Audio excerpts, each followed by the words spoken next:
We are really glad that you're staying on right through the session, and the kind of questions you're raising, because these are tough ones, and these are not just for us, it's for the entire set of communities working on this.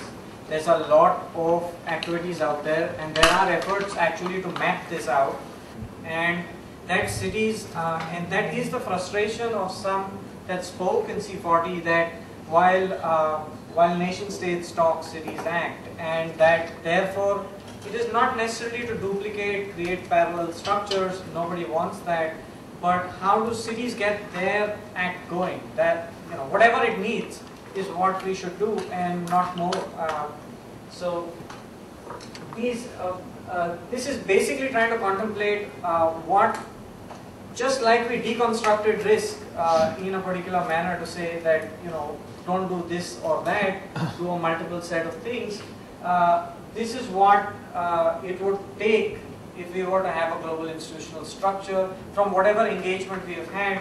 And this is largely limited to our researchers' experience, the 50 people involved directly in the IPC3 process and the broader network, and the intense experience of New York, which started doing this 10 years ago with a regional East Coast study that Cynthia had led. So this is limited, but in our engagement with several international organizations, multilateral agencies, this seems to be the most comprehensive, and we are constantly looking to improve it. So take it with a sack of salt, and we hope you will come back aggressively.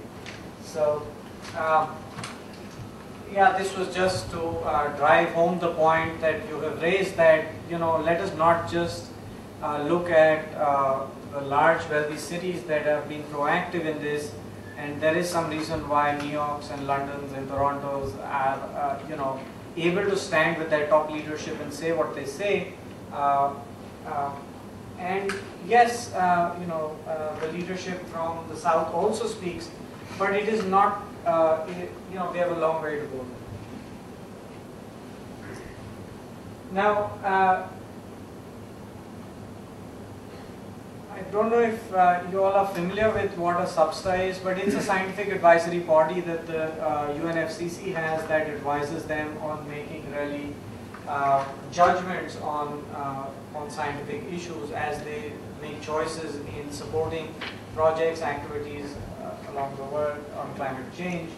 What we are saying is that wherever it is housed post-Copenhagen, there needs to be high-quality science backing what cities are doing, and it requires a certain kind of expertise, and that needs to be thought through now rather than as an afterthought later. It could be called whatever it could be called, and it should involve the right equivalent arrangement of scientists, policymakers who have the experience of what and how both. I don't think the jury's out on whether we really know the what is done.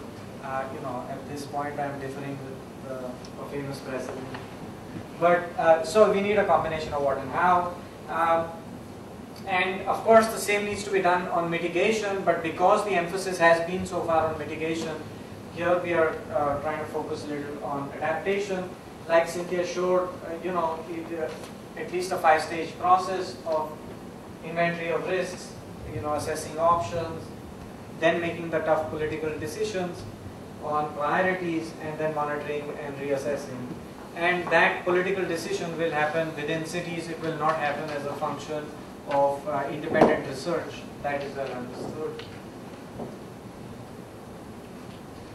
As you heard from Cynthia, but a flexi-adapt approach makes more sense in this. And it, City of London has come up with that diagram, but this is deeply rooted in public administration, public policy, which is talked about incrementalism as the primary basis of how policy making occurs in practice, as opposed to a one-off master plan or a rigid system. So it has deeper roots in the theory of how policy is made. This really takes, and so the macro basis of this is that there is no need for separate bodies, new systems, if the existing arrangements, programmatic arrangements for assistance to cities around the world can integrate climate risk. this raises the issue of developing versus developed country cities, and within that also there is variation before we go into the instruments, which is that in a city like Lagos, demand far exceeds supply, and the present pressing challenges override, and therefore the focus remains on service delivery rather than looking at long-term issues like climate. But the good news is that a lot of donors support these regions, and therefore, the ongoing investments could incorporate climate risk and reduce the future risk for these cities. The middle-income countries, or even within cities, the middle-income states, for example, India has a mix, China has a mix, where the donors are less hesitant going because there are other poorer regions of the world. There is hesitation, and so there is some discussion around that also at the macro, that let's be focused, targeted, and so here domestic leadership within countries are more likely to take the lead. But these remain some sort of roadblocks in trying to do donor-related programs or national government-related programs and finding the right balance. So it just points out that donor aid in the middle income is unlikely, and here the real roadblock is that the pressing challenges are the present ones rather than the future ones. It's a trade-off that often is discussed. Conventional planning is neglecting climate risk. We raised that earlier, and all we are saying is that whatever your programmatic approach to these issues is, could simply incorporate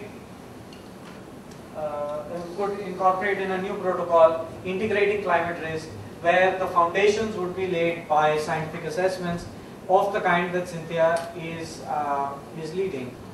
The rationale for this is cities are neglecting climate risk in many cities around the world, and a comprehensive assessment would fill in the gap, which is trying to answer the rationale, which incidentally no other state of the knowledge is not being produced by any other institution pre-Copenhagen in a comprehensive manner that we are aware of. If you are aware of it, please do fill us in on it.